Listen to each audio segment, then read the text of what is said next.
Network marketing, direct selling, multi level marketing, online marketing. மக்கள் பாஷையில சொல்லணும்னா ஆளை பிடிக்கிற வேலை, ஆளை சேர்க்கிற வேலை, செயின் பிசினஸ், லிங்க் பிசினஸ், இதை பத்தா பார்க்க போறோம். மல்டி லெவல் மார்க்கெட்டிங் ஸ்கேம், ஏமாத்துற வேலை, இல்லீகல் இன் இந்தியா. ஃபர்ஸ்ட் அதுக்கு நம்ம பதில் கொடுத்துடலாம்.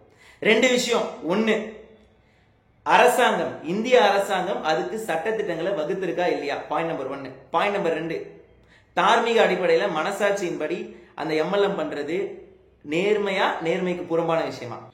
லீகாலிட்டிஸ் ஃபர்ஸ்ட் பார்த்துடலாம். இந்திய அரசாங்கம் டைரக்ட் செல்லிங் கைட்லைன்ஸ் 2016ல கொடுத்திருக்காங்க. 2021ல அதை அப்டேட் பண்ணிருக்காங்க. டிசம்பர் 2023ல தமிழ்நாடு கெசட்ல டைரக்ட் செல்லிங்கான rules and regulation, terms and conditions எல்லாமே ஒரு லாவா இருக்கு. அதுக்கான ப்ரூஃப் நான் உங்களுக்கு போட்டிருக்கேன். வேணும்ன்றவங்க அதை தேடி நீங்க படிச்சுக்கலாம். அதாவது ஒரு டைரக்ட் செல்லிங் பண்றவங்க எப்படிலாம் இருக்கணும், எந்த மாதிரி மக்களை அப்ரோச் பண்ணணும், எந்த மாதிரி பேசணும், எந்த மாதிரி கம்பெனிலாம் லீகலான கம்பெனிஸ் அப்படின்ற எல்லா விஷயத்தையுமே அதில் கொடுத்துருக்காங்க. அப்போ ஒரு அரசாங்கமே இதெல்லாம் பண்ணாதான் கரெக்ட், டைரக்ட் செல்லிங்ல இப்படிதான் இருக்கணும், மக்கள் இப்படிதான் அப்ரோச் பண்ணணும் அப்படின்னு தமிழ்நாட்டு கெசட்ல இருக்குன்னா, ஒரு இல்லீகலான விஷயத்தை இப்படிதான் பண்ணும், அப்படிதான் பண்ணும், டேர்ம்ஸ் அண்ட் கண்டிஷன் யாராவது கொடுப்பாங்களா?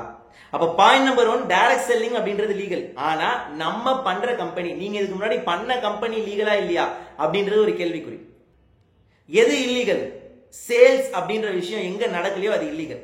பட் கொடுக்கிற காசுக்கு நமக்கு பொருளே கிடைக்கல, நமக்கு இந்த இடத்துல காசு கொடுக்குறோம், காசு கொடுக்கறதுக்கு என்ன சொல்றாங்கன்னா, நீ 10,000 கட்டு, உனக்கு கீழே 2 பேரை 10,000 கட்ட வை, உனக்கு ஒரு 5,000 கொடுக்குறேன், இந்த மாதிரி சொல்றாங்கன்னா that is called Ponzi scheme, that is called pyramid scheme. அது இல்லீகல். இந்தியால அது பண்ணக்கூடாது. ஆனா சேல்ஸ் மூலமா நடக்கிற ப்ராஃபிட்ல கம்பெனி ஒரு பங்கு கமிஷன் எடுத்துக்கிட்டு அந்த ப்ராஃபிட்ல யார் அதை பண்ணி கொடுக்குறாங்களோ அவங்களுக்கு டிஸ்ட்ரிபியூட்டர் கமிஷன் கொடுக்குறாங்கன்னா அது லீகல்.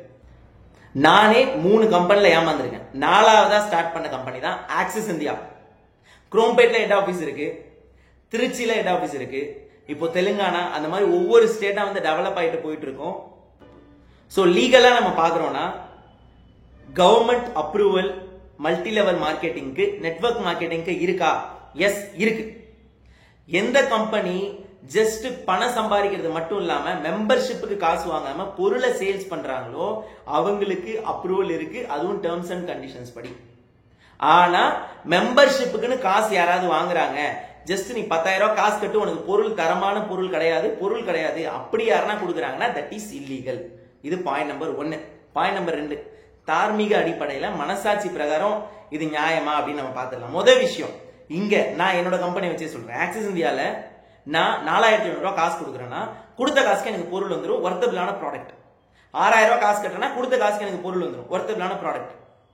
அப்போ எனக்கு தெரிஞ்ச 2 பேர்ட்ட சொல்றேன், அவங்களும் காசு கொடுக்குறாங்க, காசு கட்டி அந்த பொருளை வாங்கிக்கிறாங்க, அதுக்கு ஒர்த்தபிளான ப்ராடக்ட் கிடைச்சிச்சு.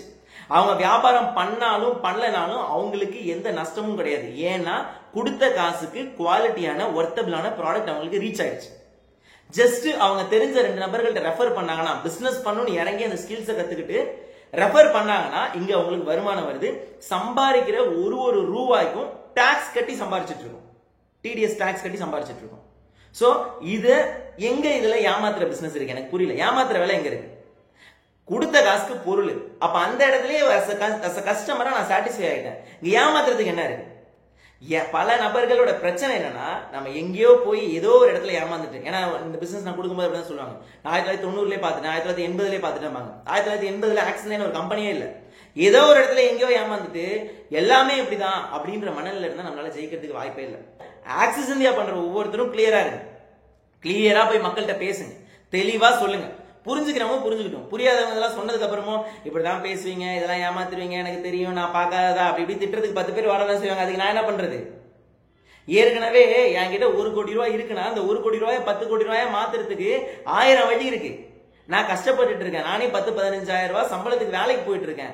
நான் என்னோட ஃபேமிலியை செட்டில்மெண்ட் பண்ணணும், நான் மாசம் 10 லட்சம் ரூபாய் சம்பாதிக்கணும் அப்படின்னா என்ன வழி இருக்கு? கடைசி வரையும் 15,000, 20,000, 30,000, 40,000, அது 1 லட்சம் தொடுறதுக்குள்ளே 50-60 வயசு ஆயிடுமே. அப்ப அந்த மாதிரி சூழ்நிலையில அதை விட்டு வெளில வந்து நம்ம லைஃபை செட்டில்மெண்ட் பண்றதுக்கான ஒரு வாய்ப்பு தான் axis India.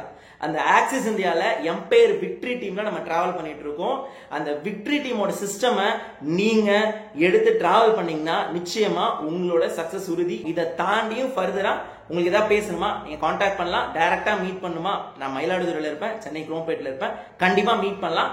Thank you so much. தைரியமா வியாபாரம் பண்ணுங்க. நன்றி.